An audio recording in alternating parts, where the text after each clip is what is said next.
Hey, it's me, Vicky Marie. Good morning, good afternoon, or good evening, wherever you are in this crazy world we're living in. Crazier and crazier every day. Anyway, happy Saturday. If you're watching this stream live, it's Saturday morning. It's the 20th of September, 2025. The world gets crazier every day, doesn't it? As soon as we open our eyes in the morning, there's something else. There's some more crazy news. But anyway, we just put one foot in front of the other, don't we? And we just carry on. We take strength from each other. We try and learn from these crazy things. So for anyone who does not know me and my channel, my name is Vicky Marie. I am based in mainland Spain in Europe. I am British. I was born in Manchester in the United Kingdom, and I cover crime stories mainly, but not only crime stories, anything that we're going to look at a couple of things at the end of this video to lighten the mood that I found interesting around and about in the crazy world. I mean, they are crazy, but I found them quite uplifting. But anyway, so in this particular live stream, now I try and do a combination of live streams and videos. You know, my followers, I know a lot of them like the live streams, they like the waffle, you know, I tend to waffle in the live streams a bit. And some people like that, strangely enough. Other people don't like that. They like the more to the point videos. So I have released a couple of videos this morning. A couple of things in those videos I'm going to talk about on here for the people who like the waffle and like to, I think what people like is they like to discuss like the issues sometimes in the chat. So if I just release a video, although they can discuss them, you know, coldly, if you like, in the comments, some people like to be in the heat at the moment in the chat, you know, talking about whatever issue it is. Sometimes I release them as premieres, but those particular videos weren't long enough really to be a premiere, because in a premiere you can all still chat. So try and please all of you. I appreciate every single one of you that has subscribed to either my channel Vicky Marie Chats Crime or my Spanish and English channel, which I also stream these videos to, and people seem to like the crime videos too.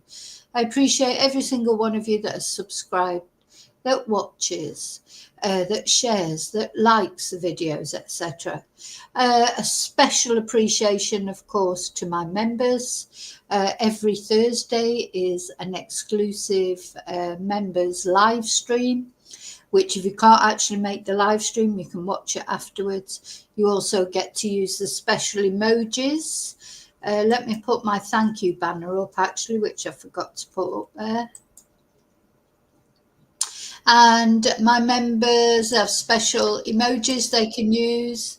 Now, I think what I need to do, actually, I need to do some new emojis. I haven't done, I think the last time I made some new emojis was during the mushroom trial, when we had the Pinocchio emojis. There's the waffle emojis, what a twonk, going to hell, red flag, pink heart, wine, chihuahua, candle, bless you. You know, so these are the emojis that you can use if you're a member of my channel. If you're a member of the Vicky Marie Chats channel. On the other channel, on the Spanish channel, you can also use, there are less emojis because I have less members there, but there are special emojis that you can use on there as well. So thank you to those of you that are members. And Thursday nights, we always have a good time in the members live stream. And, you know, we talk about different things in there. It's sort of crime, but sometimes we talk about paranormal, sometimes we watch body cams, sometimes we talk about UFOs, or we talk about I talk more about personal things. So the members' lives are always different, if you like, from these lives. So please, become a member and you can join in. I also want to thank people that have bought me Ko-fis or bought merchandise. My merchandise is on my Ko-fi page. I want to thank people who send super stickers, lovely emails that I get, messages, positive messages that people leave. Thank you for all that input that you put into my channel. That makes it worth doing the channel in the first place. Okay, so hello, lovely lurkers, all you lovely lurkers out there. Those of you who like to watch the lives but don't like to join in the chat, thank you for watching. Hi, loathsome lurkers. You obviously still haven't got anything better to do than watch a channel that you don't like. But thank you. Also, I want to say hello to you replay crew. Thank you so much for watching. Now, it's funny with these long lives. This will probably be quite a long live. So get your provisions, get your cup of tea, get your glass of wine, get your beer, whatever floats your boat, because it will be a long stream. And some people like those and some people don't, as I've said. And for me personally, when I'm watching other YouTube channels, the ones that do long streams, I love them when I'm like cooking or I'm dropping off to sleep or, cleaning or it's nice. It's like having them on in the background. And then you sort of pick up on things that you especially find interesting. So, when it's a long stream, it's probably not everything in this stream you'll find interesting maybe. But you can come and go from the stream. You can pick which ones you want to listen to, what you don't want to listen to. As I say, just try and please everybody. Some people like the very short videos. What I tend to do is chop up the live streams as well into short videos and put them out there. For those of you who don't like my waffle, that's fine. We're all different. It wouldn't be good, would it, really, if we were all the same?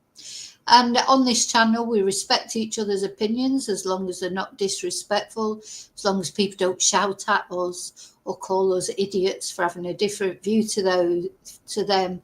We have to I've had to get rid of a few people like that because, we've all got different views. That's part of the beauty of being a human being. Do you remember when we used to debate about things? Not just everything was black and white. And if you didn't agree with one person, if you didn't agree with me, that's it. You must be something wrong with you. It's not like that, is it? We have respect for each other's views on this channel. So that's basically the rules of the chat are that show respect not only to me, but to the other chatters. If you don't like someone's opinion, just scroll down.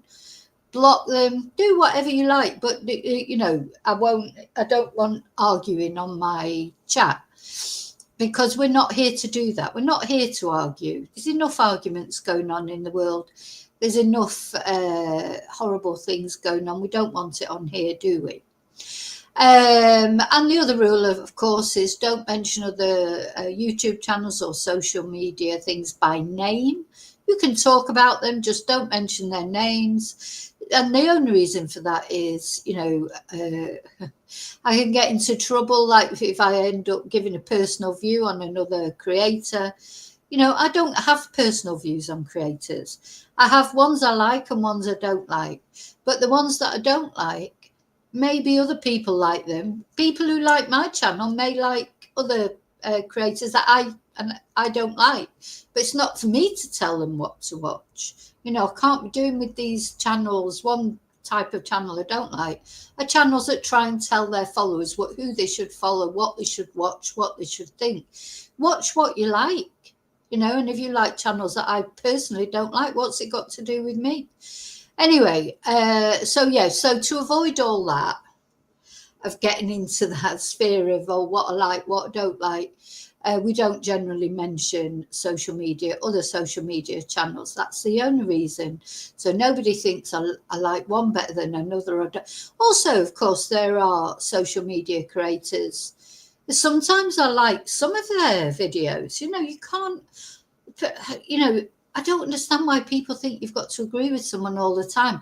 I can watch a creator who I really quite like and agree with everything they say for maybe 10 videos, and then one video they do and I don't agree with them, but I'm not going to throw my dummy out of the pram because for that one video I don't agree with them. It's like, just scroll down, click out, watch the next one, and when you probably will agree with them again. That's how it is. That's, to me, social media should be about that, not telling people what to watch, expecting everyone to have exactly the same opinions as you, because you know what, that's just not going to happen. And to be honest, it shouldn't happen, should it? So right, there you go, there's the waffle there, right there, going off on a tangent.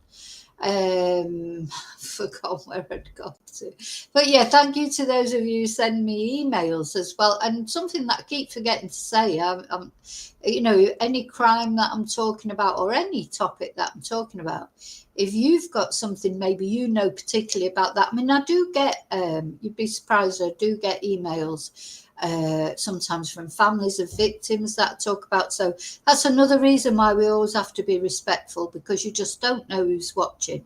And if anyone's got anything they think, in total confidence, you can email me at vickymariechats@gmail.com. I never reveal my sources, ever. Unlike some creators who, again, I'm not going to mention, but just breathtaking how some people just reveal who's contacted them and what they've said without that person's permission. That never happens on my channel. Okay, I think that's it for now. So I'm going to come into the chat. I'm going to say hello to those of you who are brave enough to come into the chat. And you've been doing quite a lot of chatting, I can see that. Got 55 comments so far. So I've got a long way to go up. Hi, David. Hi, Annie. Glad you could make it. Hi, Lily. Hi, Bluebell. Hi, Heather. I said hello to Lily. I did. Yeah, everyone, see, this is my members and my regular chatters. They like the waffle. Hi, Angel. So you've got to try and please everybody, haven't you, at the end of the day? At the end of the day, this channel, although it is sort of my channel, because I'm the one but it is for everyone. It's a community. So, we all have to respect what other people want as well. Just because maybe, you perhaps don't like the waffle. I'm not going to make all my videos without waffle because other people do like it. So, and vice versa. That's how it is. So my channel belongs to my followers as much as it belongs to me. Gosh, there's a lot of chat going on there. A lot of chat. Thank you. Thank you for being it. And, I wasn't going to do a live today, to be honest. I was going to do a series of smaller videos like I started off doing. But the thing is, I know that you all like to chat, and also I miss chatting to you as well. So I thought, no, I'm going to do a live. I'm going to go over briefly the videos that I've put out this morning, and then I'm going to talk about other. Oh God, I've got a list. I've got a list of things to talk about 6 or 7 things that I wanted to talk about, and I thought, oh my God. So sometimes the best way to do that is to do a long stream, talk about all the different things, and then split it off later to do the smaller videos. So where are we going to start? So I think we'll start with the 2 videos that I put out this morning that I just want to go at, because you may not have seen them, and I just want to go through those quickly. So the first one was the press conference about Travis Decker. Travis Decker, of course, was the POS father who murdered his 3 daughters over there in America near Washington State, and then disappeared, and everyone thought he was on the run. But I always thought right from the beginning that man is deceased somewhere. Anyway, finally, it's taken a long time. It was a very difficult search. His remains have been found. Now, I released the press conference with no commentary, and we're going to watch it together so you can comment on it, and I'll probably do a bit of commentary as well.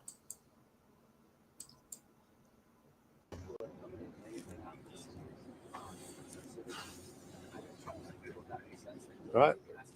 Do my best. Try not to get. All right. I think we're ready if you guys are. Yeah. So this man, just a background, just in case people don't know, Travis Decker. I suppose I still haven't put him in the hellhole. I need to do his hellhole video, and then I don't have to show photos of him anymore. But this is him, the good old American boy. Yeah. Yeehaw, Stars and Stripes. He was in the army. He had 3 beautiful little girls under the age of 10, and he murdered all 3 of them just out of spite because his ex-wife wouldn't go back to him. Lovely man, not. And of course, well, the 3 girls are up in the corner of this video. We'll have a little closer look at him. Yeah. Peyton, Evelyn, and Olivia. Beautiful little girls. Anyway, there's no justice for them in this world. Hopefully he'll be getting his justice in the next world, because remains have been found finally. There was a lot of talk he might have gone on the run because he's a bit of a survivalist, this, that, and the other. But anyway, he's been found very close by to where the girls were killed, which, to me just seemed a logical thing. But it's a very difficult terrain. I'm not criticising the law enforcement. I think it's been very hard to find Travis, even though they probably knew from experience that he was probably quite close by. The terrain, also, they had a few false sightings of him, so they had to go off and pursue them. Anyway, they found him, and well done. All right. Yep, go ahead. Tell us a little bit, if you want to introduce who this is and then who you guys have, and then tell us a little bit about what this week holds for you. All right. So good evening. I'm Chelan County Sheriff Mike Morrison. Behind me, you'll see members of our federal partners, the U.S. Border Patrol, U.S. Marshal Service, and I also have a member of my administration, would be Chief Ryan Moody, who's overseeing our detectives unit as Chief of Operations. I appreciate all of you coming here today. We're going to give an update just based off our operations that we've been conducting. These were pre-planned operations for a 4th search related to the Travis Decker case. And this is in regards to the murder of Peyton, Evelyn, and Olivia. Now, so this is the 4th planned search. So, just shows you really. And in fact, his remains, or his shirt, well, he's going to tell you in a minute, his shirt was spotted by a drone, I believe. And then with closer investigation, they realised it was his shirt. And then they went into the scene, and I think from what you're saying, it was where the remains were found. It's quite a difficult place to access. And the other thing that I thought was interesting is there was no one of the guys, the search guys who comes on, says no weapon or no gun anyway was found at the scene. So makes you wonder how he unalived himself. If he did unalive himself, maybe he put a bag. They put bags over these 3 girls' faces, 2 bags actually, smothered them. Oh, it makes you wonder, did he do that to himself? I don't know, but there was no gun at the scene. Again, we have not lost sight of what we're focused on doing, and that's bringing justice to those 3 girls. We are close to justice being served and law prevailing. During our search yesterday around 15:30 hours, that'd be 3:30 p.m. Our search teams did locate an anomaly that was seen in AI imaging from our drones. In closer inspection, when we got that, we did see that it was potentially a shirt. We were able to get units on the ground that did confirm that the shirt was consistent with what we had seen in previous surveillance photos with Travis Decker. So I am confirming the shirt that we saw on scene is a match for what Travis was last seen wearing. In addition to shorts, which were U.S. Rangers shorts, they were also a match. And also personal items to include chewing tobacco that was consistent with what he had chewed, a bracelet, which is consistent with what we'd seen in photos of him wearing. So collecting those items, we have since sent them off to the Washington State Patrol's crime lab. We're hopeful that we'll get those results back soon. I appreciate Chief John Batiste and the Washington State Patrol for for continuing to be a constant ally for us. Yeah, so that's why they're so certain that it's Travis, because all those items belong to him. They knew that they belonged to him. So they're pretty much 99.9% certain it's Travis, but they've sent everything off for the forensic testing just to make sure. In my call this morning, I asked if he could expedite it. I understand the Chelan County Sheriff's Office is not the only agency within Washington State investigating a homicide and looking for quick results back from a DNA test. So Chief Batiste, Washington State Patrol, we appreciate it. We understand there are a lot of pressure. Going through the processing of the decomposition that we found amongst that clothing has been challenging for the State Patrol's crime lab. Yeah, there'll be a lot of decomposition because it's been there for about 3 months, hasn't it?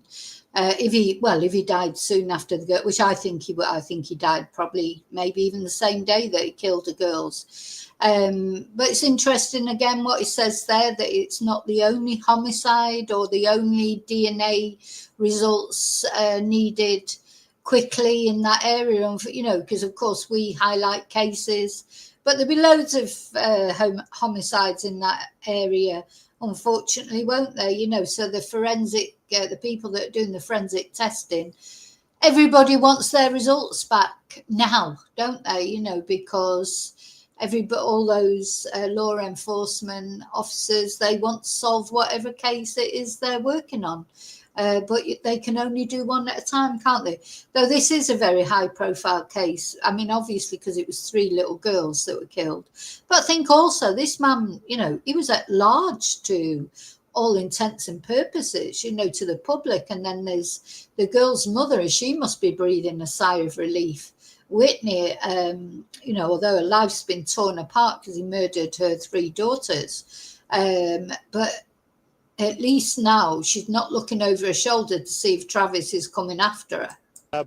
They were able to get DNA off that sample, and they are comparing it to the DNA samples that we have in place for Travis Decker. I have asked them to take their time, not rush this. This has been a thorough investigation up to this point. We don't want any mistakes made. Our investigative team has continued to be out on the ground today with Washington State Patrol's Crime Lab team. We've also had members of the FBI's Crime Lab team out here assisting us. We found additional body parts today to include 2 feet, some femurs, and also found 2 feet, 2 femurs. So he's obviously been scattered, and that'd be animals that will have done that, likely, won't it? So they've got a lot of piecing together to do, if you pardon the pun, literally and figuratively. They've got pieced together his body, try and collect all the parts, try and work out what his cause of death is. some vertebrae. We've requested that these items also be sent off to Washington State Patrol's crime lab for additional testing to be compared. Again, we do not want to rush this process. We'd like to have DNA results this evening, but I understand in the interest of justice, to ensure this case is handled properly, we have asked them to stand by, test more samples, and we hope to get those in the next couple of days. We're appreciative for our federal partners that have continued to be biased throughout this process. We recognize that we're trying to bring closure to this community, and more importantly, we're trying to bring pressure to our allies to come and give us more assistance where needed. But we do appreciate the fact that Whitney and her family have been very cooperative with us, and we're trying to bring them peace of mind and closure for this. We think we're one step closer. As soon as we get the results back, we are optimistic that these results will confirm that we have located Mr. Decker. But until that time, we're going to stand by and wait for the 100% confirmation. Yeah. So, yeah, virtually 100% certain it's him. And yeah, I think for Whitney, the mother, her grief will start now almost, because she's probably just been thinking, where is he? Where is he? Is he coming after me? Why did you do it? Now, if when it's found that it is him, when it's confirmed it is him, it's almost like it'll almost be like, then will that be when it hits her properly about the, she's not going to see these little girls again. These little girls are frozen in time forever. This man is, now, this sheriff says some very kind things later on in this video as far as Travis is concerned. I'm finding it hard at the moment to feel anything for Travis, but he's very empathetic sheriff, this guy. For the meantime, I'm going to bring up the representative from the U.S. Marshals, who have been our ally since day one, assisting us, leading the search effort, and I'll go ahead and let him take questions. My name is Gavin Duffy. I'm the Chief Deputy United States Marshal from the Eastern District of Washington. You guys have been on site. You've been part of this for months now, 3.5 months. You've pretty much been working hand in hand with Chelan. Can you explain why it took so long to be able to find this specific spot? It's less than a mile from where that campground is. I mean, I think if we look behind us into the backdrop here, the terrain is extremely complex, some of which would, is hard to find anywhere in this country. And that's kind of what we found. I mean, it's incredibly steep. It's incredibly rocky. And that's why we have some of the experts, our special operations group and our partners with Border Patrols, BORSTAR and BORTAC, who are all three experts in this terrain to do it. And I think we're pretty proud of the fact, using all the resources we could across the law enforcement and public safety spectrum to really drill down and find these remains, which we're very, very hopeful and fairly confident. Yeah, I mean, it's so difficult to find a body. Remember how long it took them to find the doctor who was on Crete, was it? His body was in full view right there near a restaurant. And it still took them a week to find him.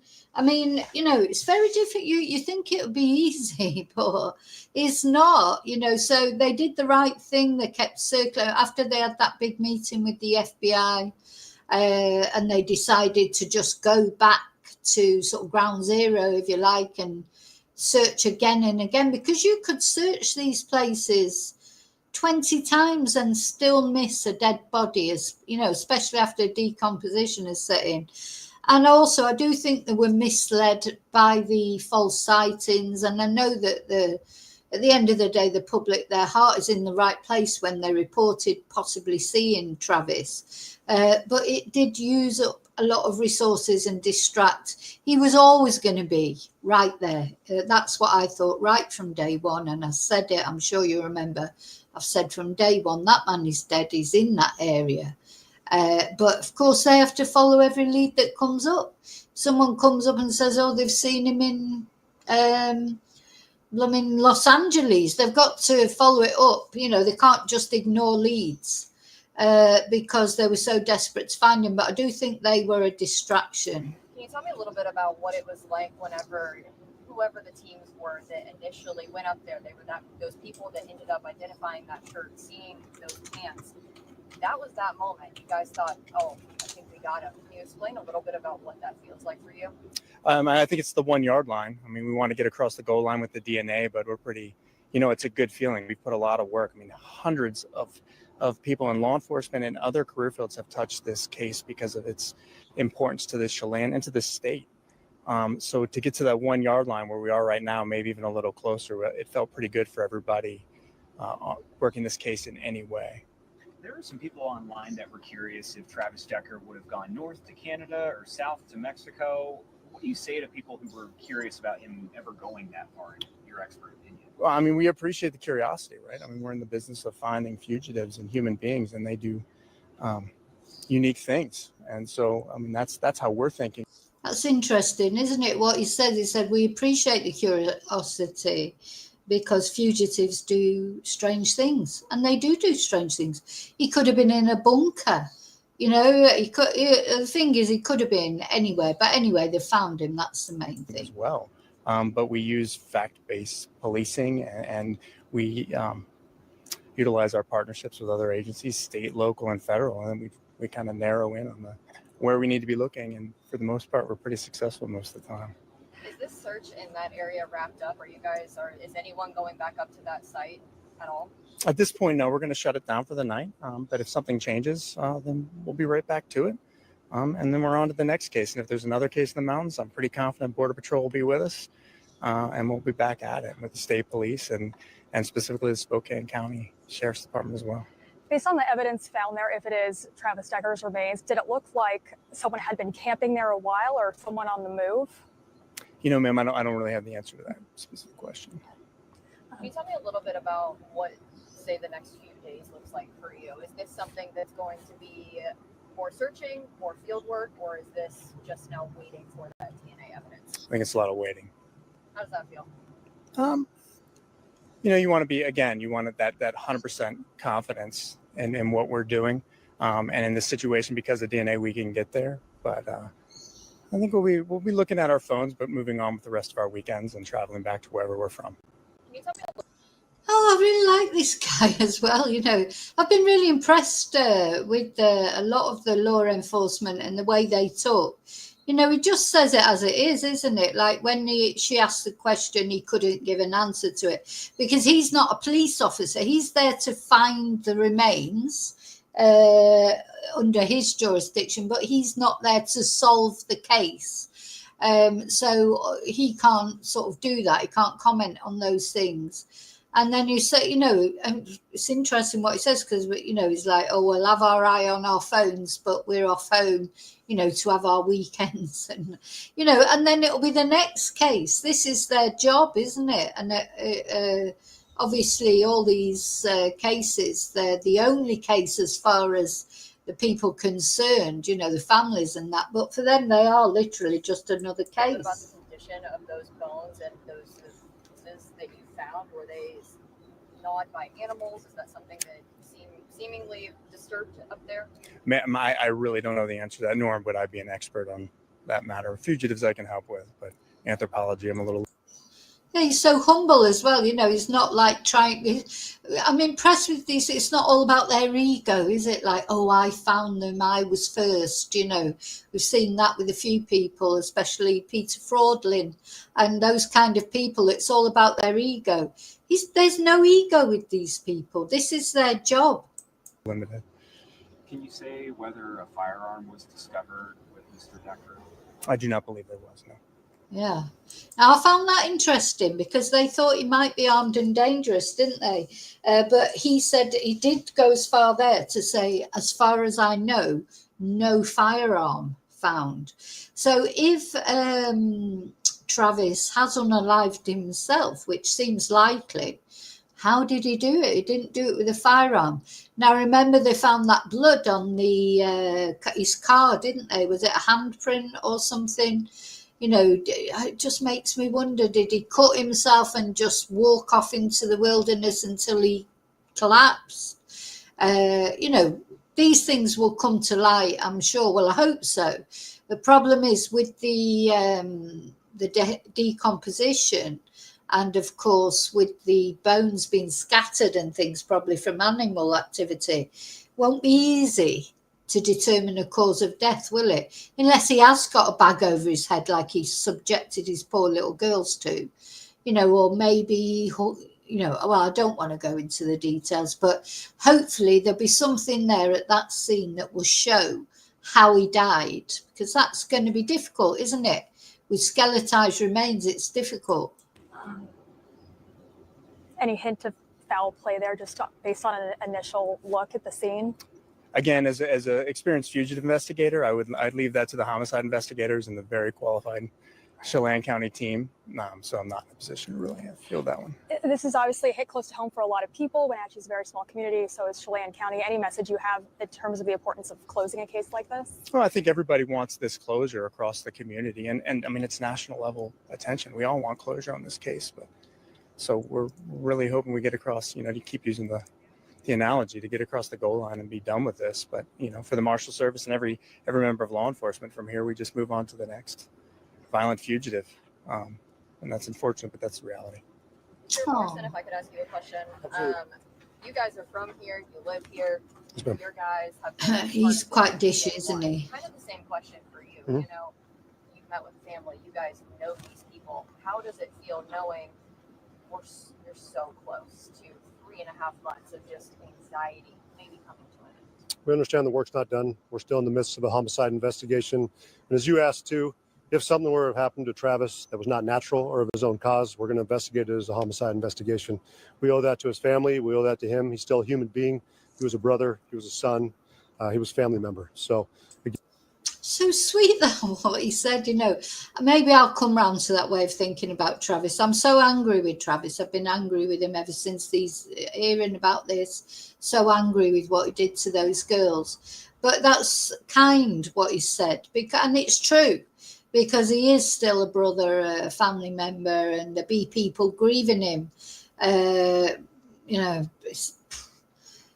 maybe I'll come round to that way of thinking, but let's just listen to that again. It's just so sweet what he said. So not only is he really quite dishy, he's really quite a nice person, it seems. You asked too, if something were to happen to Travis that was not natural or of his own cause, we're going to investigate it as a homicide investigation. We owe that to his family. We owe that to him. He's still a human being. He was a brother. He was a son. He was a family member. So again, I find his acts to be heinous and what he's alleged to have conducted and done. But overall, still going to treat him with respect. I said this throughout the process. We didn't want any harm to come to him, and we'll still treat his remains with the kind of respect that anyone would deserve. So we'll look into it, but we understand this is one step closer, as we said, to serving justice and ensuring that the law was issued. So we want to make sure this is closed out properly. We want to make sure the family has the closure. I want Whitney to sleep better at night. I want her family to sleep better at night. I want the community to know that our agency does not give up, no matter how daunting and how challenging the task is.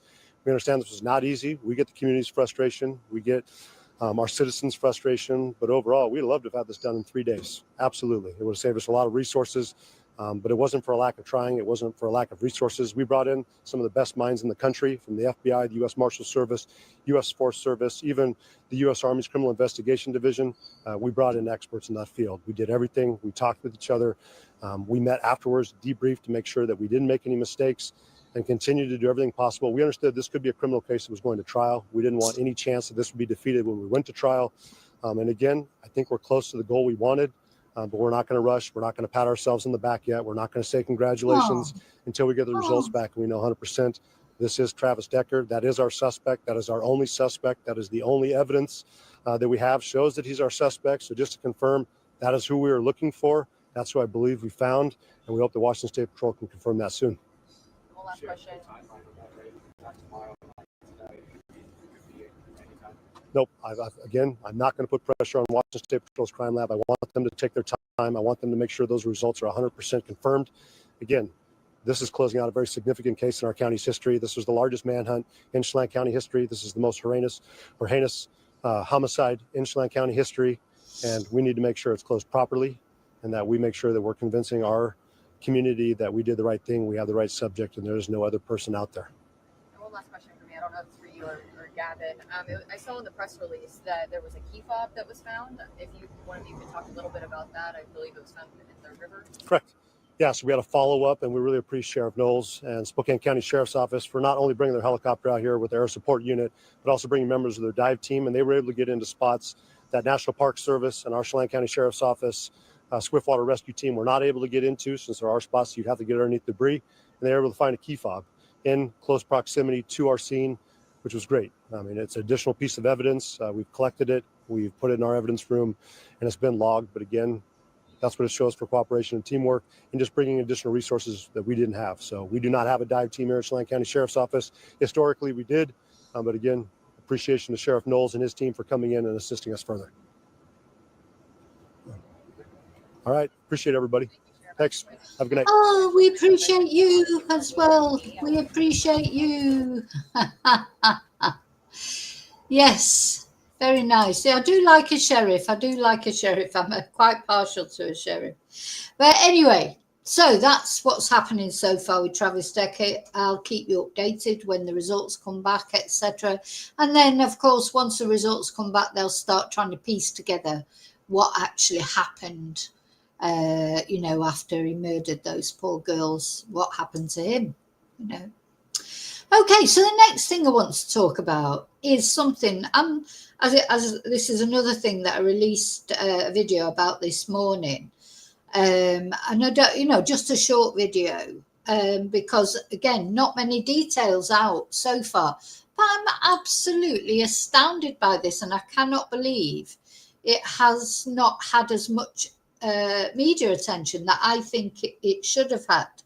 And this is about these two ambulance people, members of an ambulance team, that were arrested in connection with the deaths of 6 people. It's like 6 people. Anyway, let's have a look. Now, this is in the UK, in Wiltshire. I don't know if you've seen it on the news, if you are in the UK.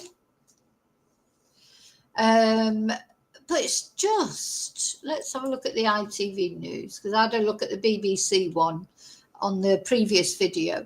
So let me share it. I mean, is it just me, or I just think this is like, now, when you're ill, or your loved one, or there's been an accident, is ill, or there's been an accident, it could be a child, it could be your mum, dad, grandma, granddad, it could be you, it could be your son. Well, you ring an ambulance, and when you ring an ambulance, you're expecting help, aren't you?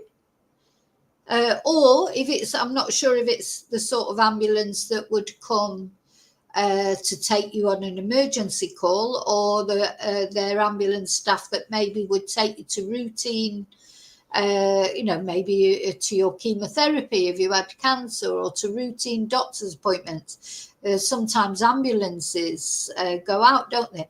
And although this has happened in the UK, I think we all can relate to this. That's the other reason why I thought it should be bigger news. It relates to all of us. All of us in our lifetimes will probably have to ring an ambulance at some point, if not for us, for other people, and you expect, don't you, ambulance workers, they're like doctors and nurses, paramedics, all those people. You would trust them implicitly, wouldn't you? Wouldn't consider, really, would you, that they might, do things that could lead to the death of you or your loved one? To me, this has got like Harold Shipman vibes, or Lucy Letby, or Bev Allitt. We put our trust in the medical profession, whoever they are, unquestioningly, really, don't we? And then to think that 2 people have been arrested after 6 deaths as well.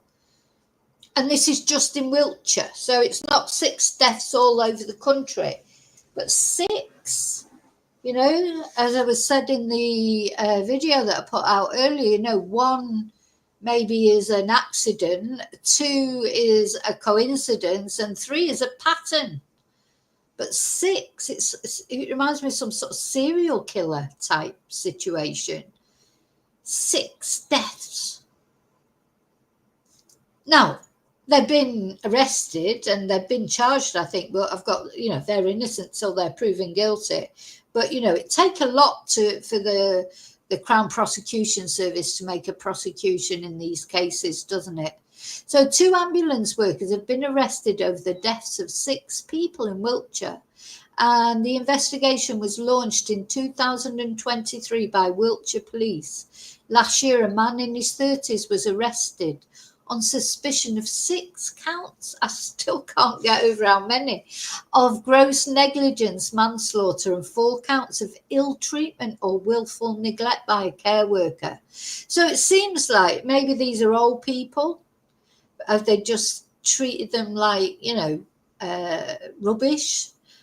Like, I am a bit speechless about this. So, and then in March this year, a 59-year-old woman was also arrested on suspicion of gross negligence, manslaughter, and they've both been released on bail. So she's 59, he's in his 30s. Are they friends? I mean, did they work together? We don't know. I'll just tell you now, we don't know much about this. We probably won't get to know much about till it actually goes to court. So Phil Walker from Wiltshire Police, the Detective Chief Inspector, said our focus is on supporting the families and loved ones of those who have died, and we would ask the media to respect their privacy at this time. Who's died? I mean, yes, they want their privacy, the family of the victims, but also, these people need, I don't know, it is a public interest story, isn't it? People are using ambulances. As I say, there's probably nobody who at some point in their life either they won't need an ambulance or someone they know will need an ambulance. So a spokesperson for the South Western Ambulance Service NHS Foundation Trust said, as soon as the Trust became aware of any concerns, we immediately initiated an internal investigation, which resulted in a prompt police referral, and we've been working closely with them as part of the ongoing investigation. 2 members of staff were suspended, and the suspension of the 2 members of staff meant that they were immediately relieved of all duties, including the treatment of patients. We'd like to reassure people that this is an isolated situation. No, there's 6 people. It's not that isolated, is it? But they're saying there is no ongoing risk to patients. How do they know? So if they managed to do it, kill 6 people by gross negligence, how do you know there's no ongoing risk to patients? You know, maybe not for these people. Maybe not for these people, but I just think it's hardly been in the news, David. But why has it hardly been in the news? This is big news as far as I'm concerned. I cannot believe there's not been more made of it. Maybe because we haven't got too many details yet. So we'd like to reassure people this is an isolated situation, no ongoing risk to patients. Yeah, sure, Boris. Please continue to call 999 in a life-threatening emergency. And then they said one of the 2 individuals that were initially suspended is no longer employed by the trust. Well, where are they working now? That's my question. Are they still working as a nurse or a paramedic or whatever they were, whatever position they held? Just because they're not working at the trust, where are they working? And then they said, due to the ongoing investigation, there will be no further comment at this stage. So I don't think we're going to get any comments until it comes to trial or whatever.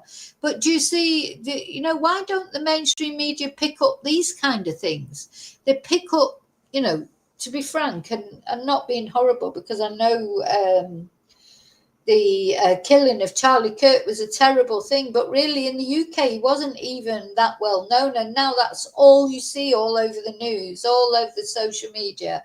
It's that, why is this not all over the social media? Because this applies more to normal people in their day-to-day life, especially if you're living in Wiltshire. You want to know, this is a public interest story. This is 6 people. Now, doctors, nurses, etc., they're not superhuman beings. Mistakes happen. People die, sometimes by medical mistakes. But 6 people, once it becomes 6 people, that's not a mistake, is it? That's deliberate. That's almost a serial killing. And that makes you think, are there others? Were these people deliberately? Like, if they're calling it death by neglect, but, maybe they deliberately wanted these people to die. Anyway, so I just wanted to highlight this so that people know about it. I'm sure there's a lot of you out there that don't know about it. And to me, this is a bigger public interest story, especially for the UK, but really for everyone, because it doesn't matter where you are. We use ambulances, don't we? And when we get an ambulance, ring an ambulance and the ambulance comes, we trust those people implicitly to try and save our lives or our loved ones' lives. We don't, this seems to me it's going to turn out to be a terrible betrayal of trust to vulnerable people. But anyway, there you go. So I wanted to bring that to people's attention, and I have released a video about it. I released it this morning. So, okay, so that was the next thing I wanted to talk about. Oh, so let's go on to talk about Barry Morphew now. And this, again, most of these things that I'll be talking about in this video, they're quite short in themselves. They're just sort of like breaking news type things. Let's have a look now. We are following the case of Suzanne Morphew. This was, gosh, where do I start with this? So Suzanne Morphew, let's see. Let's share some photos first of all. So this is Suzanne Morphew. And Suzanne Morphew disappeared, didn't she, one Mother's Day? Supposedly went on a bike ride, was never seen alive again. And then her bicycle was found, her bicycle helmet was found, but Suzanne's body was not found. And her husband Barry, here on the photo, he came under immediate suspicion because they'd been having problems. She'd been having an affair with somebody. He was investigated. Barry supposedly had quite a lot of affairs. You know, it turned out that all was not rosy in their marriage garden, and Suzanne wanted a divorce.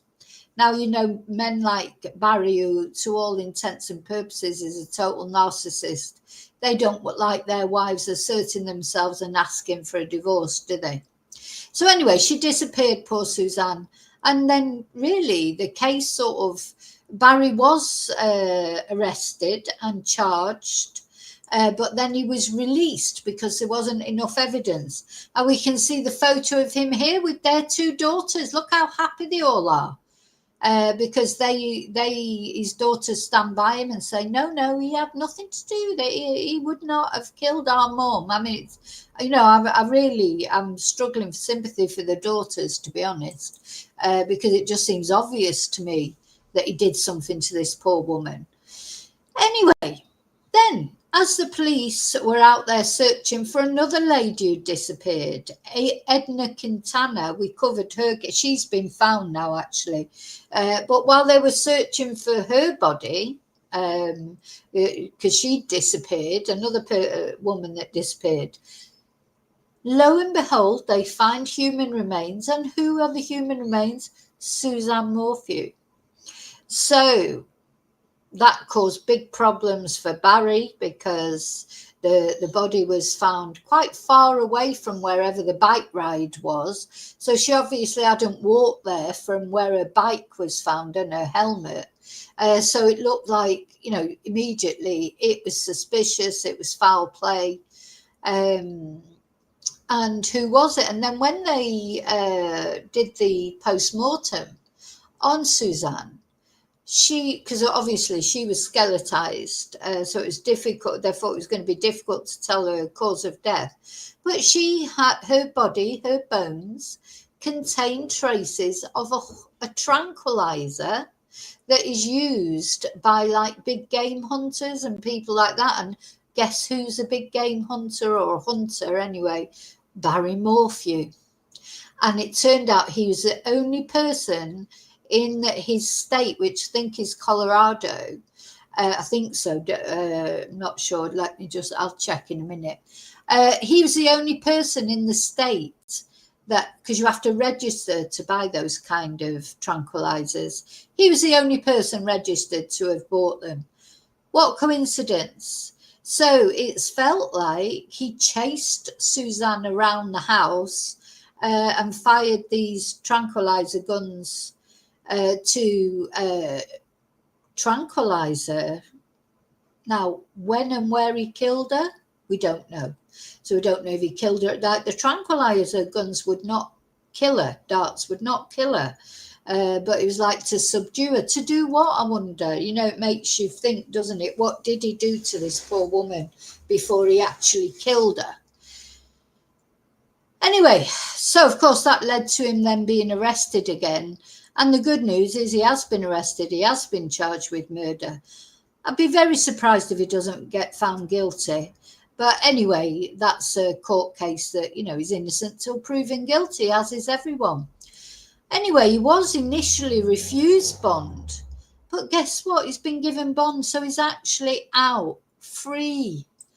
I mean, honestly, poor Suzanne, where's, you know, I just cannot believe it. So let's have a look.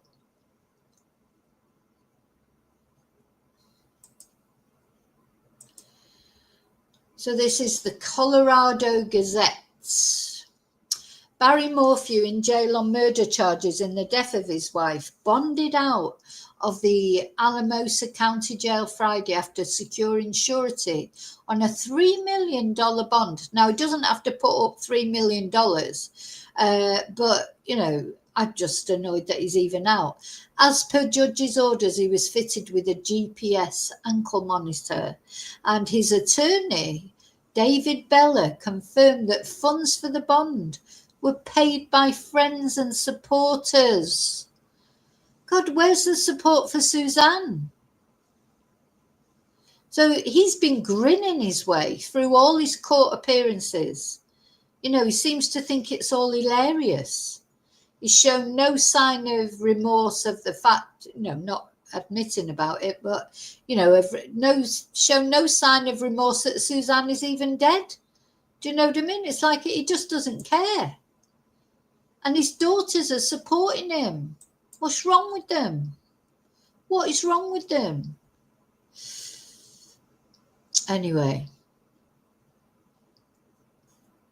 Yeah, I think they are still standing by him, Bluebell. I do. Hi, Joanne. Hope you're well. So, I just wanted to tell you about that. I mean, it's just because it's irritated me. So apparently he was released at around noon on Friday. Clerical errors made in the paperwork postponed his release. And he said that during the 3 months that Morphew was in the Alamosa County Detention Center, this is his lawyer, he was a superb inmate. Now that's reminded me of David Konobovich's lawyer, Knezet, who said he was a funny guy. You know, when the reporter said, why was he laughing all through the hearings? She said, oh, well, he's a funny guy. He's innocent and blah, de, blah, de, blah. Anyway, of course, David Konobovich, he has taken his own life, and he's taken the secret of where his wife Anna's body is to his grave. He took his own life in prison.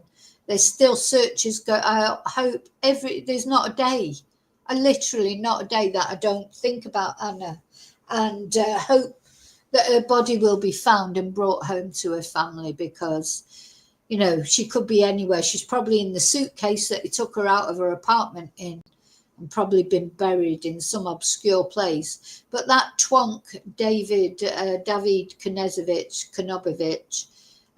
he could have had the grace to at least reveal where she was. He's another narcissist control freak. He wants Anna's. That's when these twonks do that. It's like it's their control, isn't it? Controlling where Anna's body is. How dare she want to divorce him? You know, and ask for 50-50 of the profits. That's the Anna Connect. And this is a similar case, in my opinion. This is a man who just couldn't be divorced, and financial reasons probably, but also it's ego, isn't it? Ego reasons. He wouldn't, David Knezevich, he wouldn't have wanted, Anna was starting a new life in Madrid. He didn't want her to meet anybody else, even though he had lots of affairs. He treated Anna terribly. And she wanted 50% of their business because she'd helped grow it. And that's fair enough, isn't it? He didn't want to give her 50%. So instead, I mean, that to me is just like the most pointless crime ever, because they're both dead now. Nobody's got their business or their money or whatever. You know, it's just pointless. And it's very similar with Barry. But he always seems so happy. You know, why is he so happy? At the end of the day, his daughter's mother is dead, murdered, one way or another. So apparently, earlier this month, District Court Judge Amanda Hopkins denied a request by Morphew to reduce his bond to $500,000, but she did change the requirement from a cash bond to a surety bond, which meant he could await trial at home if a bail bond company was willing to guarantee the money, or someone is willing to put the value of property on the line. So normally 10 to 15% of a surety bond is required, and it is non-refundable. So apparently he's liquidating all of his assets in order to pay his legal bills, and he will be preparing for trial while confined to a Colorado residence. He will only be allowed outside for legal and medical appointments. So he's been in custody since June after he was indicted by a 12th Judicial District grand jury. He was arrested in connection with the murder of his wife in Gilbert, Arizona during a traffic stop. And for months he'd been living in Arizona under the name Lee Moore. You know, when someone starts living under a different name, it's not it's a bit of a red flag, isn't it, really? So prosecutors allege he and Suzanne were in a combative relationship. His phone was turned off for a long period the day she vanished. But he and his daughters professed his innocence. But yeah, in 2023, human remains were found in Saguache County in the San Luis Valley that were identified as Suzanne. Don't those daughters care about Suzanne? Anyway, it won't go to trial till next summer at the earliest, apparently. So we've got a long time to wait for this trial. A long time to wait for this trial, but honestly, yeah, David, exactly. He was looking for other women under a different name. See you in a bit, Angel. Yeah, I don't understand either. Joanne Why's daughters support him. I literally do not understand. You know, anyway, maybe they didn't get on with their mum. I don't know. But anyway, awful. So just wanted to let you know that. I'll keep you updated on the Barry Morphew case, of course. Right. What's the next thing I want to talk to you about? I've still got a couple of things to talk about. Oh, yeah, just want to, before we go on to talk about the Jay Slater documentary, because the date's been released now, that the Jay Slater documentary will be coming out. I just want to say, give you, if there's any update about Celeste. Now, Celeste Rivas, she is the young girl. I think she was only 13 when she went missing, 13 or 14. She was found in the car of a famous singer. Not that I've ever heard of him, but that means nothing because, you know, he's quite what's the word? He's a, I don't know, a rapper or whatever. It's a young person singer. He got famous on TikTok. Now, this is Celeste, bless her. Now it says, so her body was found, this girl, this young girl, she's been missing for over a year, and her body was found in the car of that singer, David he's called, but he spells his name in a ridiculous way. Have I got a photo, an up-close photo maybe to show? Yeah, so here's Celeste. This is him, the singer. I think we all know who he looks like. Reminds us of another evil twonk that I'm not going to mention his name. But here's the thing, where I can't show you it. I showed one of his videos, one of his music videos, and it got pulled up by YouTube for copyright. So I'm not doing that. I don't want to give him any views anyway, to be honest. But he's a singer. Now, he may not have actually killed this girl. Somebody's murdered this girl because she didn't chop herself, because she was sort of chopped up as well, or half chopped up. You know, it seems like maybe they started chopping her up and didn't finish. She's deceased, and she was dismembered or partially dismembered.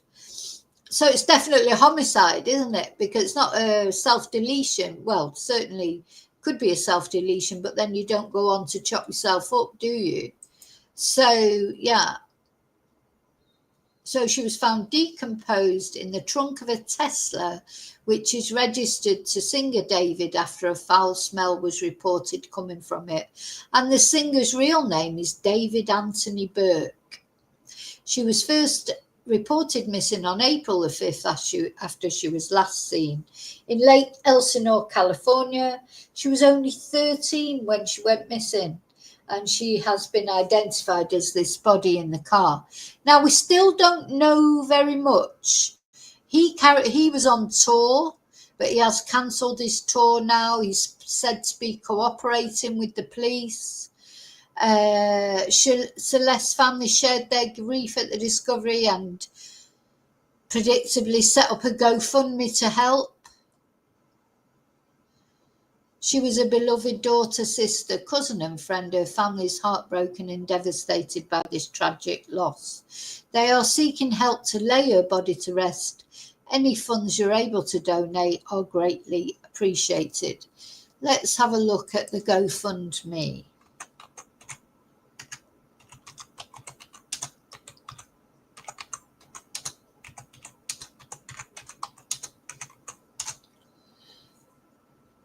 It's like a knee-jerk reaction these days, isn't there?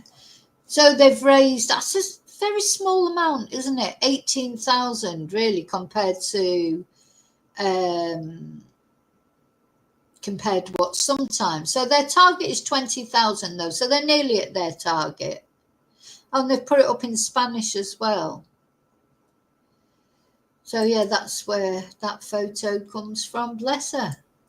13 years old when she went missing. So allegedly, and it is allegedly, she'd said that her boyfriend was called David. She's been on photos with him on social media. They had identical tattoos. So, I mean, at the end of the day, definitely knew her.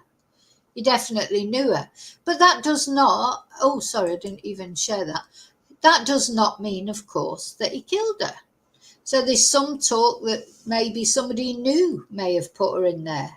You know, we have to remember that. He's not been arrested or charged yet. We're keeping an eye on it. He supposedly has been helping the police with their inquiries. He is cooperating. He's cancelled his gigs because he was in the middle of this tour. He's even going to Paris. You know, it's quite a big tour, so he's on the brink of a big stardom, I think. You know, from a TikTok star to maybe, you know, more national and international stardom.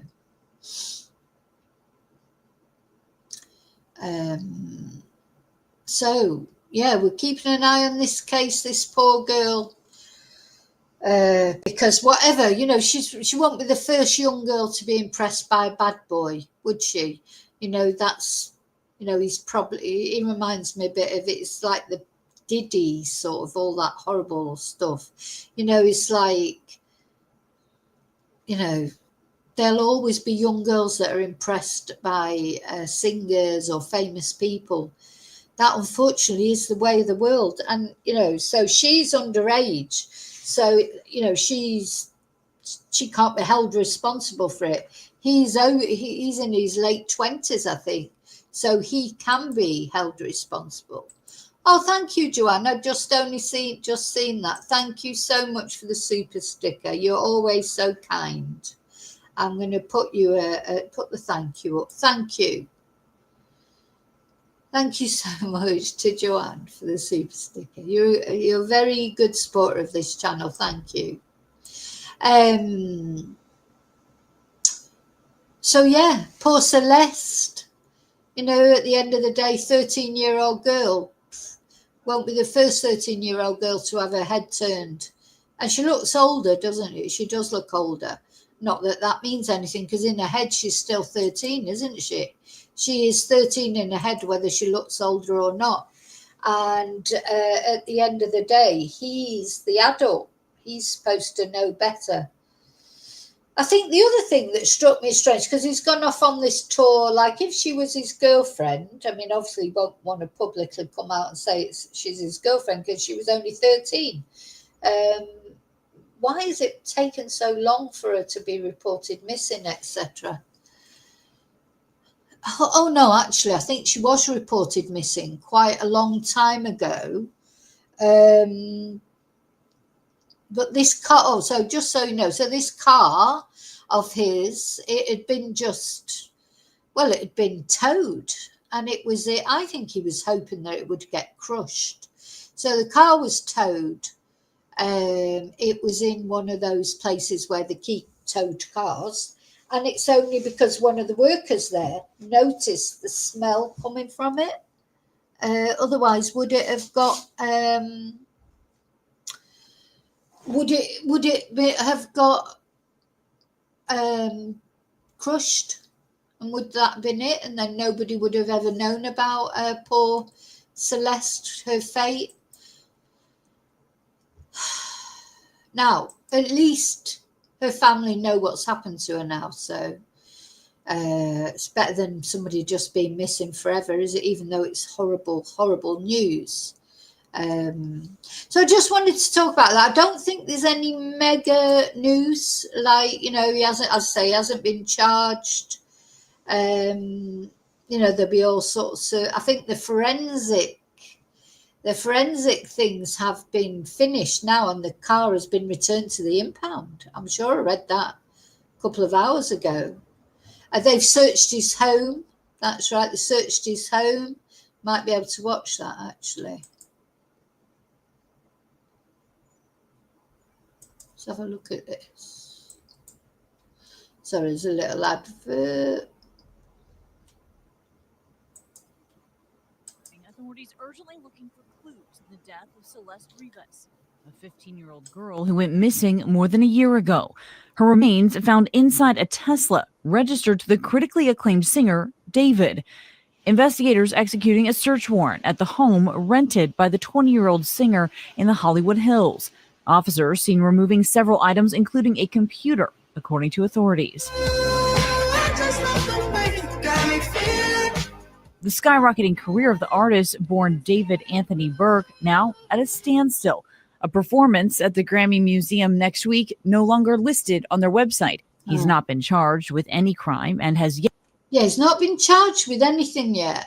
So we have to remember that. The other thing so he has been dropped by a couple of his sponsors, which again seems a bit unfair because he may not have anything to do with it. We have to remember that. Just because it was in his car, I know it sounds crazy, but it's true. Other people could have had the key to his car. So we do not know for sure that he has killed this girl. We have to remember that. Yet to make a public statement. Rivas's body was found in the trunk of an impounded Tesla registered to the singer. At this time, investigators still working to determine a cause of death. The teenager grew up in this Southern California neighborhood of Lake Elsinore. She always quiet, nice. She come in like if she buy like a chips, soda, and leave. The medical examiner says she had a tattoo reading "shh" on her index finger. David had the same one, a popular design among performers. One would need to get to the bottom of that to see if, in fact, she had some sort of relationship with him. That still doesn't mean that he harmed her, but it would give you a lot more information as to circumstances of her having interactions with him, and in particular, interactions with his vehicle. Well, David canceled a tour stop in Seattle, but tickets are still available for his concerts tonight in California. Guys. Okay, Kana, thanks very much. Yo soy profe de infantil, tenía un alumno I just can't imagine that he's actually going to do anything. He can't do his concerts, surely. He can't, even in California, or wherever. He just can't. With this hanging over him, surely he can't do a concert. Surely he can't. Ay. But yeah, I agree with you, Annie. I think there will be a charge coming. I think there will be. And I'll keep on top of that. And if any developments in that, I'll let you know. So, before I talk about the Jay Slater documentary, one more thing, a little very short update on Dezi Freeman. Now, Dezi Freeman, of course, is the man who's on the run, another man who's on the run, but this time in Australia. And it's continuing. They have not found him. So just to let you know that. They have not found him, but they've been and raided someone else's house, and they had the person in handcuffs, but they haven't arrested them. So I just need to say that. So the police are still looking for Dezi Freeman, who's one of these free citizens. He doesn't believe in the state. He's raged against the state, actually hates the police. And they went round to his house with a search warrant for a historic sex offence case, which people are telling me in comments and things was something and nothing. I don't know. It's definitely historic. It's not something that's happened recently. And the police went round to his house with a search warrant and tried to arrest him. And he shot 2 policemen dead. And he's been on the run ever since, hasn't he? Anyway, so there's been a slight development, nothing to do with him really, in the sense of he hasn't been found. But he's somebody, let's just share this. I don't know why this person's house has been stormed.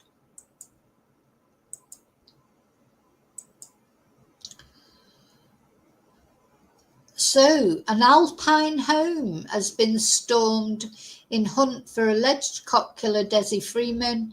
Cops have stormed a house in Victoria's Alpine region as the hunt for alleged cop killer Dezi Freeman enters its 25th day. Tactical officers with unmarked cars and an armoured vehicle surrounded a house on Standish Street before a hooded man was led away in handcuffs about 4 p.m. on Friday. And a police spokesman told that the Newswire officers conducted a firearm prohibition order search, but no arrests were made. So, yeah, this guy's put, he don't want to be recognised, obviously. He's put, he was put in handcuffs and led away while they carried out the search, but he hasn't been arrested. So, yeah, there you go. That's the latest. But no news of where, I think, very sadly, and I mean that, although I don't obviously approve of him killing 2 police officers, I cannot approve of that. I'm sorry, I just can't. A lot of people are sort of celebrating that, people who, other sovereign citizens that think, the police are the enemy. To me, I can't condone him shooting dead those officers. But I don't want any harm to come to Dezi either. It's very similar, isn't it, to the situation that's just been resolved in America of finding that they found their fugitive. But Dezi Freeman, he's still a fugitive. I won't be surprised if he's done something to himself somewhere along the line. Though they say there are lots of places he could be hiding. He's another one who's experienced in survivalism. There are people that may have helped him. So I hope no harm has come to him. I never wish any harm to come to anybody, to be honest. Not even Travis Decker and, pieces of shit like that. I wouldn't wish that on anyone. But when someone's been missing for all this time and the police have put so many resources out for this, I wonder if he's not deceased somewhere. But I don't know. I don't have the same strong feeling that I did over Travis Decker. I thought from day one that he was dead. But I don't know about Dezi because, maybe Dezi has got people hiding him. I think it's more of a possibility that Dezi is still alive somewhere than there was about Travis Decker being still alive. Anyway, just wanted to tell you that again. Any news about Dezi, I will be back to tell you about it. Hi, Princess. Hope you're well. Okay, where are we going now? So, Jay Slater. So the actual, this long-awaited documentary that's coming out, finally, they've actually said when it's going to be shown.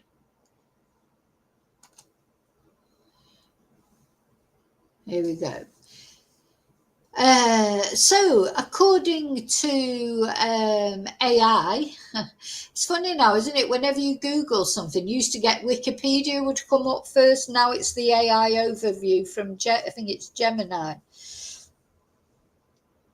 The disappearance of Jay Slater, and it's going to air on Sunday, the 28th of September. So that's next Sunday, not tomorrow, and it will be on Channel 4.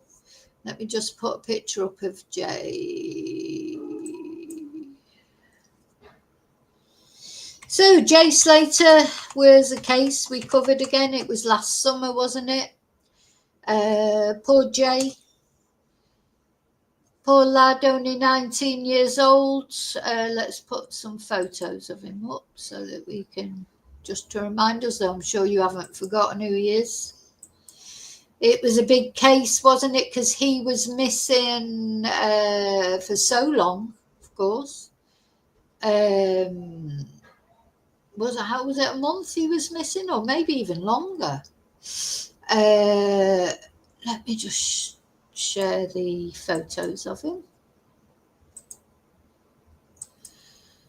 Yeah, so Jay was a lad. He was 19 years old. He went off on his first holiday lad's holiday to Tenerife, and he disappeared, didn't he? And there's, I'm not going into all the some people feel there's more to this case than it appears. Personally, I don't. I think it was, it was an accident that he just, unfortunately, it was like misadventure, really, because he went. I think the mysterious thing is why he went off to the Airbnb with Ayub and Rocky. Not sure why he did that, but we'll never know, because Ayub and Rocky, I think it was probably connected with drugs, the reason that he went there.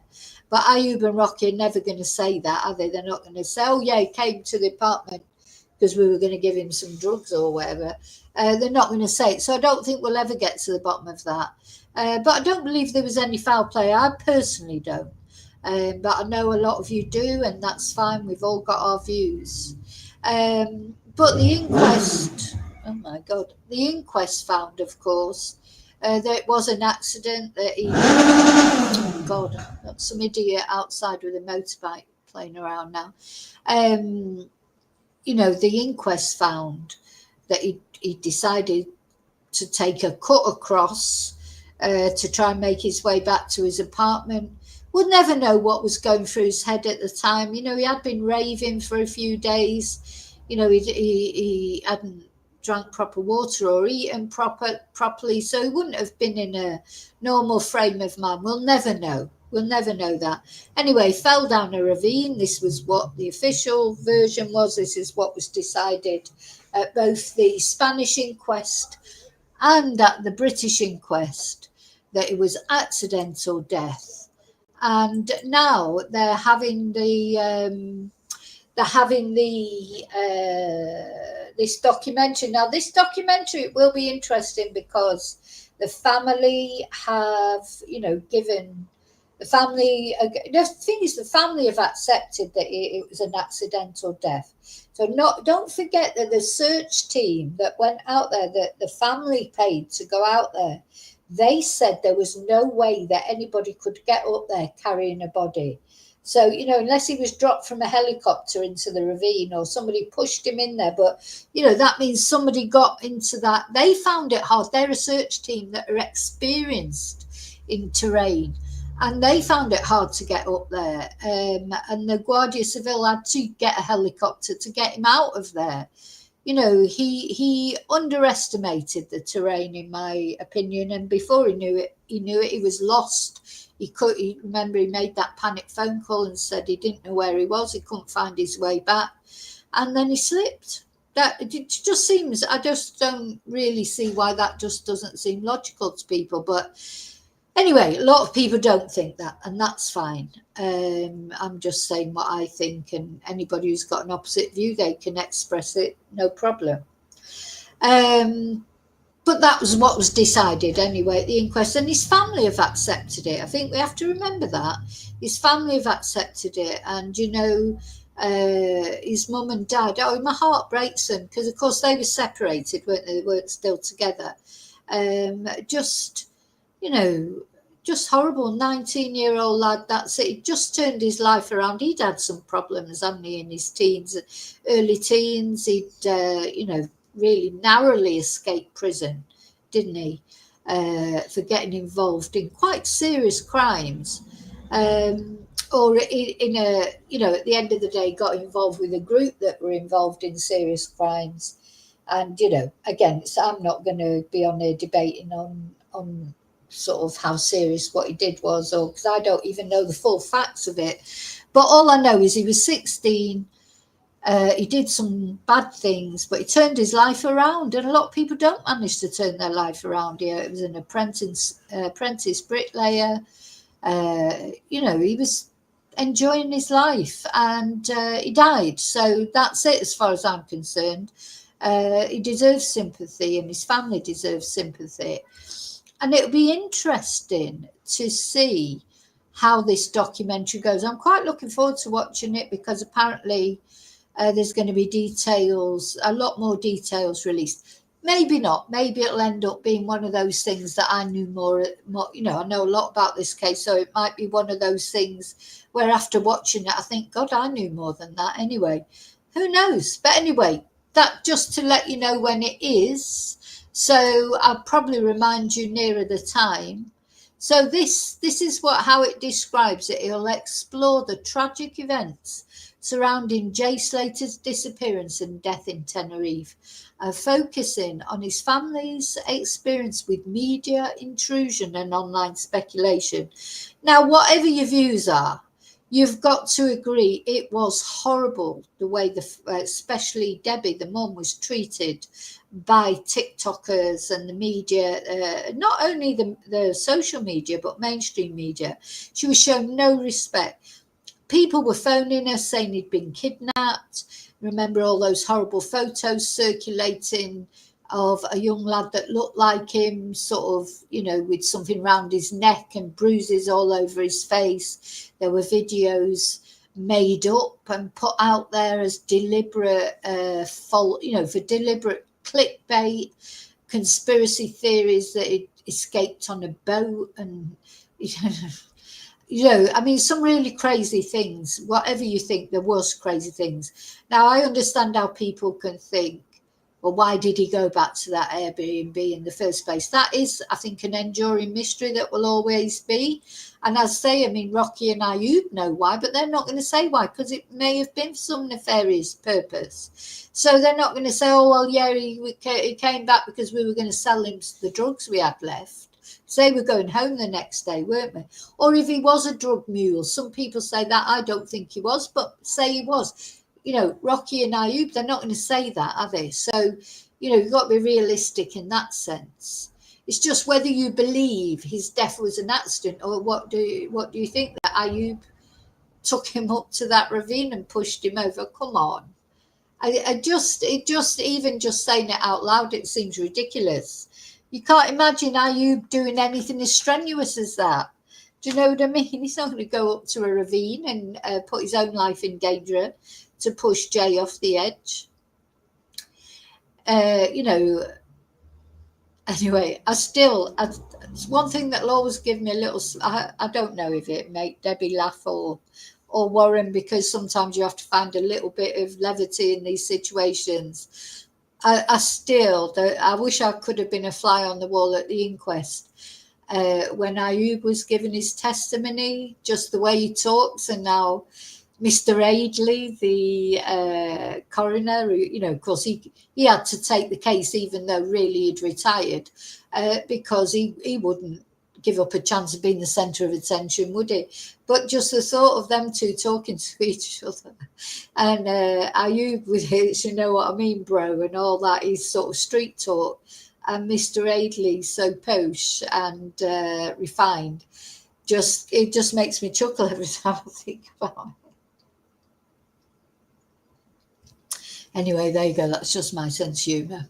I hope that doesn't offend anyone, but it did make me smile at the time. It still makes me smile because, you know, Mr. Aidley's so up himself, isn't he? And Ayub is just so sort of, I think, personally, I think Ayub is not as street wise as he likes to make out he is, because he talks about his mum a lot, doesn't he, and his family and everything. I think it's just, you know, the thing is, you have to walk people's shoes, don't you? You know, I wasn't brought up the same way. You know, I've been brought up in one way.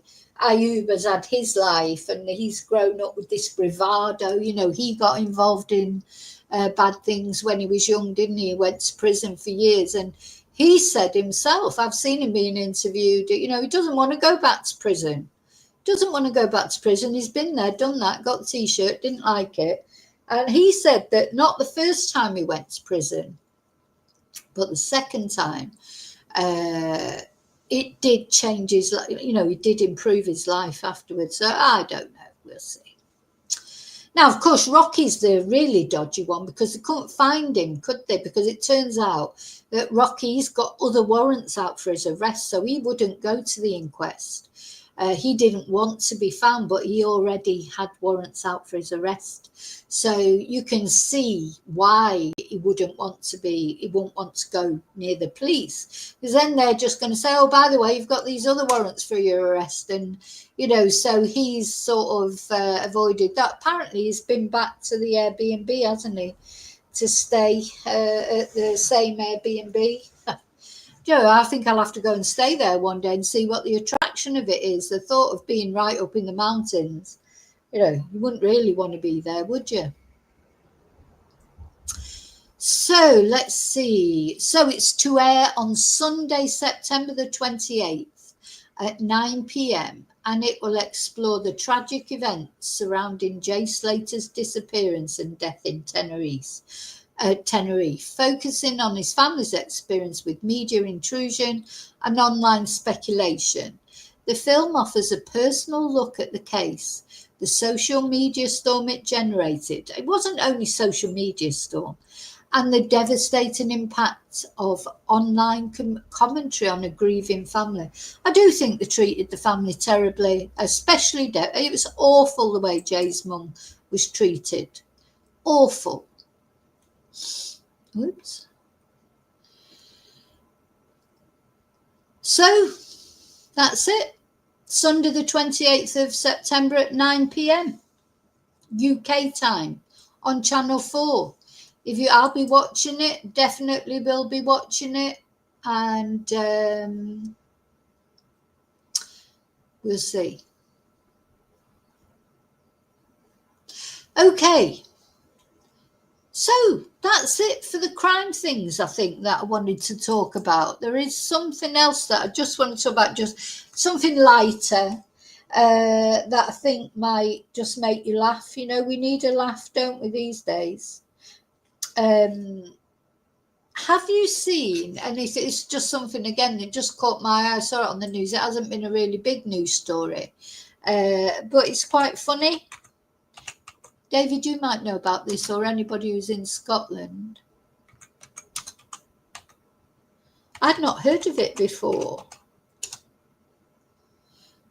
So, do you know about this African tribe that has taken over there's only 3 people in it, by the way. Maybe tribe is too, what's the word? Maybe tribe is too strong a word. But yeah, this is not really crime at all. So this is just interesting, or I think it is. So this African tribe have gone to this place in Scotland and said that they've got ancestral rights to this place. And the council and that, they're trying to get rid of them. They gave them one eviction notice. So a self-styled African tribe have been served with another eviction notice after moving from their previous camp to a new site in the Scottish borders.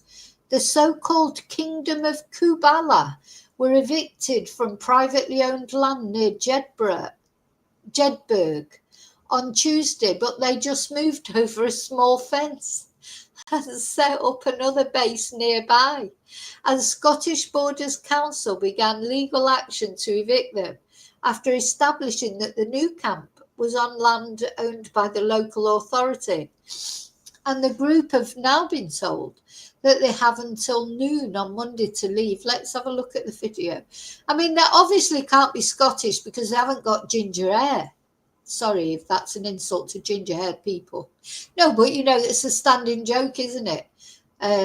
They can't, you've got to claim any Scottish ancestry. You've got to have some red hair somewhere. Gracias a Gemini en Gmail, la IA resume mensajes e hilos de correo extensos para que puedas ponerte al día más rápido, estés donde estés. Tu correo con menos esfuerzo. Así es Google Workspace con Gemini. I just think it's hilarious.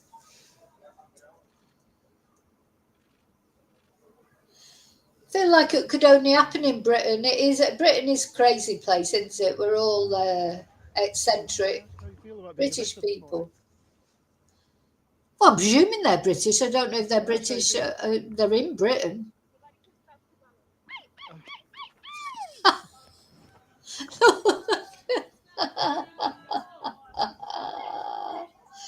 Oh dear, you've got to laugh, haven't you? Do you know what? So he's the king. This guy's the king. She's the queen, I think, the one in the red jumper. I think she's the queen. And this is the handmaiden. The other girl is the handmaiden. That's it. That's the whole tribe. And they've claimed ancestry and they've set up camp and declared it their kingdom.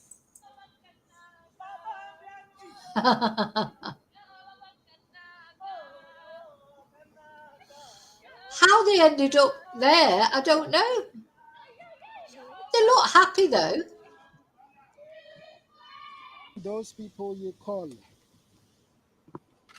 authorities or whatever, I instructed them, I commanded them to move my stuff for me because I am the king. To move the tents. I'm the sheriff officers. I commanded them.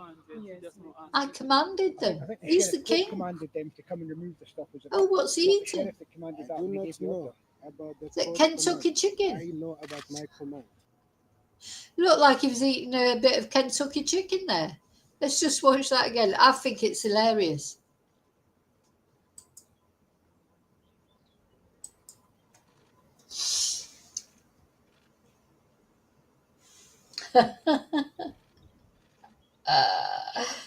Oh dear, oh dear, oh dear. How do you feel about being evicted this morning? Can I ask how you feel?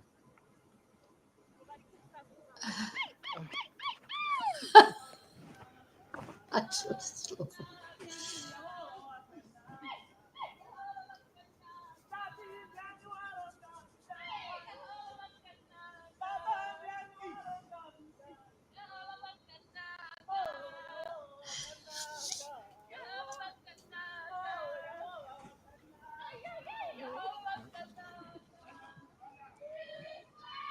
Those people you call authorities or whatever, I instructed them, I commanded them to move my stuff for me because I am the king. To move the tents. I'm the sheriff officers. I commanded them. I commanded them. I think the sheriff court commanded them to come and remove the stuff. So he's chomping on his Kentucky. I do not know about the court commands. I know about my command. Don't think that could only happen in Britain. And why go there? I mean, as somebody I think just said there in the chat, they'll soon change their mind when it comes to November, December. It'd be bloody freezing in Scotland. You know, how they shelter in when it rains and what have you. Oh, dear me. I think it is so funny. So, Jedburgh Councillor Scott Hamilton, Deputy Leader of Scottish Borders Council, said if the group do not leave by that point, the council will consider its options, including seeking an order from the sheriff. Oh, my God. So, oh, yeah, they've only just arrived. They're from Zimbabwe.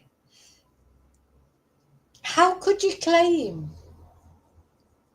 ancestral rights over Scottish? You know, what's Scotland got to do with Zimbabwe? So Ghanaian coffee reminds me of coffee, you know, like buy me a coffee, the coffee thing. Ghanaian, I'll be able to say it in a minute. Kofi Offie, Kofi Offie, like Funky Offie. Kofi Offie, Kofi Offie, 36, and Jean Gasho, 42. She's from Zimbabwe, he's from Ghana. So they first arrived in the Jedburgh area in the spring, and they described themselves as King Atihehe. This is some wind up, isn't it? Is it the 1st of April today or what? King Atihehe and Queen Nandi. They set up camp on a hillside above the town in the Scottish borders. And now they've been joined by the handmaiden, Cowra Taylor from Texas, who calls herself Asnat. The group claimed ancestral rights to land and insisted that the kingdom of Kubala had been born. And Mr. Fucky Offie, sorry, it's not Fucky Offie, it's Kofi Offie, previously said he was not afraid of the warrant for their eviction. Well, no, I mean, he'd take them to prison because they'd probably quite like that. They've got a roof over their head and they get 3 meals a day. In a post on Facebook, they said, the kingdom of Kubala can never be destroyed. Oh, they've got a Facebook page. I'm going to have a look at that in a minute. Yeah, we've got a Facebook page. Let's see. Oh, do you know what? It really is a crazy world, isn't it? You know, you just think, can't get any crazier. And it gets crazier.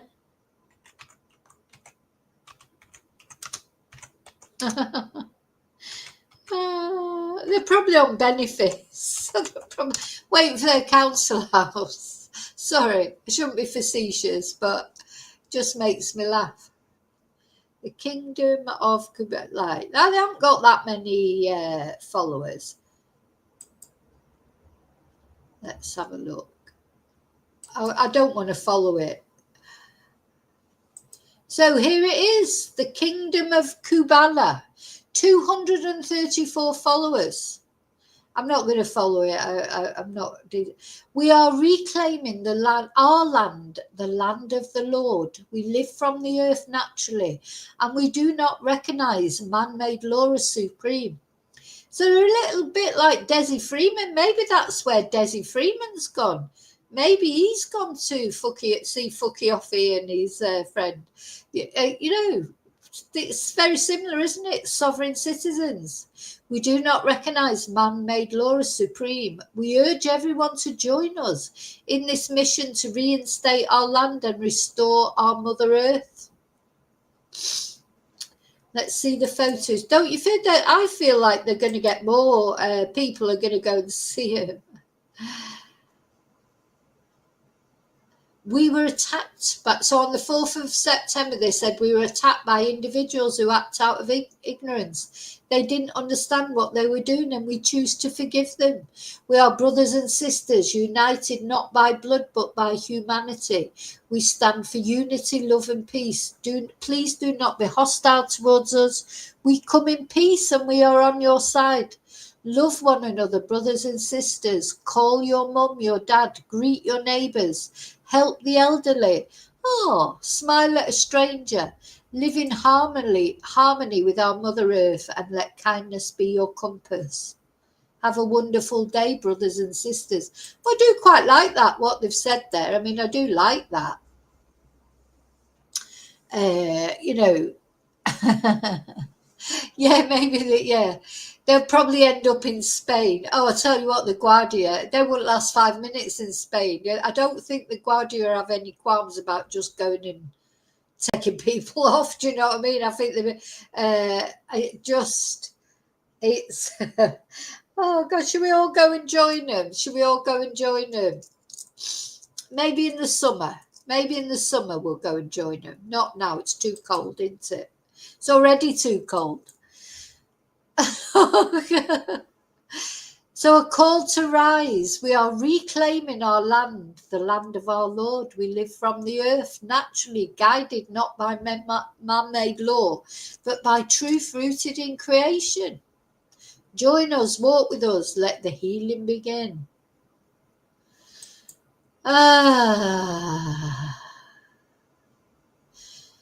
God. So I wonder what what the old wife, the old queen thinks. I don't mean that in a derogatory sense. I wonder what she thinks of the handmaiden from Texas.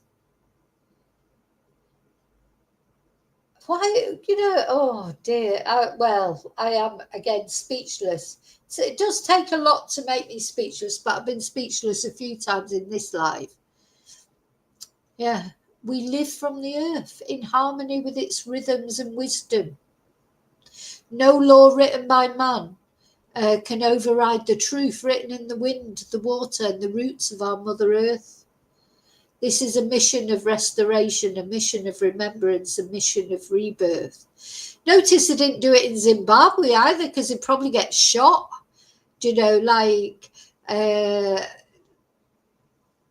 They are going to regret this. There's no doubt when that cold Scottish winter bites in. Well, they'll probably have been evicted by then, to be honest. Or maybe it's a way of getting a house. Oh, look, someone's put on there, beautiful people. God. Do you think they're going to get more people? Do you think they'll get more people? Oh, dear. I mean, what do these two... So they've got so it's a king, a queen, and a handmaiden so far. So if you want to be, if you want to be part of that, you know where to go. Go on, why don't you all have a little meet up? Oh dear, I'd like to go and make a video there. It'd be interesting. I don't sleep in tents. I don't do camping. I do not do camping. I love the countryside and I love it, but I have to sleep in a proper bed, in a hotel preferably. I don't even do glamping. So that wouldn't do for me at all. Oh, dear me. Yeah. Where are they going to the toilet? Yeah, exactly. Oh, my God. They're going to, oh, dear. Yeah, there's all those basics, aren't they? But I swear he had Kentucky. I mean, are they going hunting animals? I mean, what are they eating? What are they living on? Are they on benefits? Where's their money coming from? I mean, how do you, it's like, well, they couldn't go to America, could they? Because they'd get rounded up by the ICE raids. It's like, so they've gone to Britain. Maybe they're trying to get a house. Now, I just want to point out that when Princess says this, she's not talking about this guy here. I didn't say he was dishy. He's not dishy. Princess has started off the video from the beginning. She's talking about the sheriff from earlier. He is dishy. Oh, dear me. Dear me. So we'll see what happens on Monday.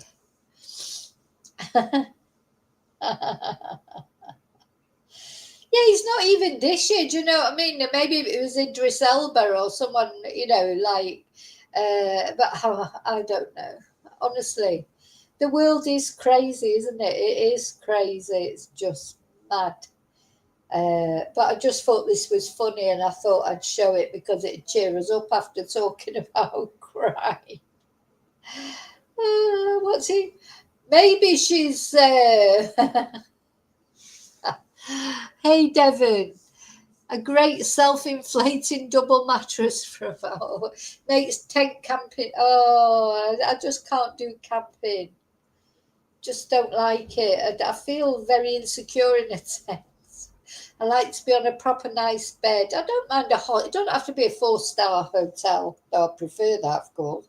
Well, no, I'll sleep in a hostel or anywhere like that. But I have to be on a bed and I have to be under a ceiling to be able to sleep. Oh dear, oh dear, oh dear. Oh God, yeah, Joanne, yeah, they'll be eating the dogs and cats. Oh God, don't. Do you know, this is how crazy it is, isn't it? The world. It's crazy. It's crackers. I saw a video on TikTok the other day that, caravan would be all right. And caravan. Yeah, one of them great big ones. One of them great big mobile home things. Not a titchy little caravan, but, proper big luxury one. Yeah, that'd be okay. Dear me. Well, who's doing the washing? Where are they doing the washing? They've got some posh clothes there, haven't they, by the look of it? They've got all their robes and everything. Look, I mean, joking aside, if they're not doing anyone any harm, I don't see really. I don't see really what's wrong with it if they're not disturbing anyone and they're not violent. And so it sounds like they were at one of their posts there. They said they were attacked, didn't they? That's a shame because they're not doing any harm, are they? They're just, we were attacked by individuals who acted out of ignorance. Now, I don't know who they're referring to there. I don't know if they mean the people that came to evict them or whether, some locals went and attacked them or some teenagers or whatever. They're not doing any harm, are they? It's just, do you know what? Life would be boring if nobody ever did mad things like this. And they're not doing it. They're not hurting anyone, are they? Long as they're not hurting anyone, and they're giving us entertaining things to look at. I mean, it doesn't appeal to me, but I think they'll get more people, especially from America. The ones that they've got to flee America because of the ice raids and that, so they'll all be going over to the kingdom of Kubala. With Fucky Offie and his oh dear me, sorry. Anyway, I hope you found that interesting. It was just to make you laugh at the end of crime. True crime's not got many laughs in it, has it? So sometimes you just need to have a little laugh. Yeah, it could be a publicity stunt. I think they're trying to get a council house, personally. I think it has tickled me, Angel, because you know what? I like eccentric people. I think that's, I know they're not British, but I think that's a very British thing, isn't it? Eccentricity in general, and we're very tolerant of eccentrics. I don't know. People are a little bit eccentric. I find them interesting. Can't all be a Coca-Cola bottle, can we? All be the same. But yeah, I hope they're okay anyway. I hope whatever happens, I hope they're okay. So that's it. I'm going to go and make some lunch. It's Saturday. I think I might have a little glass of vino. Saturday, I don't have to drive. Weather's nice. It's like a party feel in my village at the moment because the fiestas are on. So otherwise, I probably would have tried to do a live tonight, but I think there'll probably be bangers and everything like they were last night. So but anyway, I expect I'll be back tomorrow. And I probably will divide this video into short videos just to put out there. So thank you so much for watching. And Joanne, as always, you're very kind. Thank you so much for the super sticker. That's very much appreciated. And yeah, do you know what? I'll put that towards my fund to go and live in the kingdom of Kubala, but stay in a hotel nearby. I'm joking. I'm joking. Okay, so thank you so much. I'll see you really soon. Have a great, David, this will be going out to all my chatters and they'll all be running to go to the kingdom of Kubala. Okay, I'll see you really soon in the next video. Take care. You are the most important person. And till I see you again, may your God go with you. Love you loads. Thank you. Bye. Oh, let me just put, let's have a fun, actually, I'm going to put a song on to finish. I'm going to put the ha ha ha song on. For those who don't know, some of my members, like one in particular, has made me some nice songs that I put to videos. And we watch them normally in the members, but I think we'll have a look at this one to cheer us up. Have a great Saturday. Probably see you tomorrow. Bye. Click that like if you're smiling today. Give a follow to help spread the play. Share the play with friends everywhere, so more can laugh and show they care. Like, follow, share, subscribe, don't hide. Like, follow, share, subscribe, don't hide. Like, follow, share, subscribe, don't hide, don't hide. Join Vicky Marie's Ride Worldwide. Tap that bell so you never miss a dose of love and endless bliss. YouTube others, search my name, Vicky Marie. Let's grow this flame. Thanks for the support. You're the best crew. Now go tell the world you know what to do. Vicky Marie. Ha ha ha. You Marie. Ha ha ha. Let's brag now. Click that like if you're smiling today. Give a follow to help spread the play. Share the joy with friends everywhere, so more can laugh and show they care. Like, follow, share, subscribe, don't hide. Like, follow, share, subscribe, don't hide. Like, follow, share, subscribe, don't hide, don't hide. Let's grow this flame.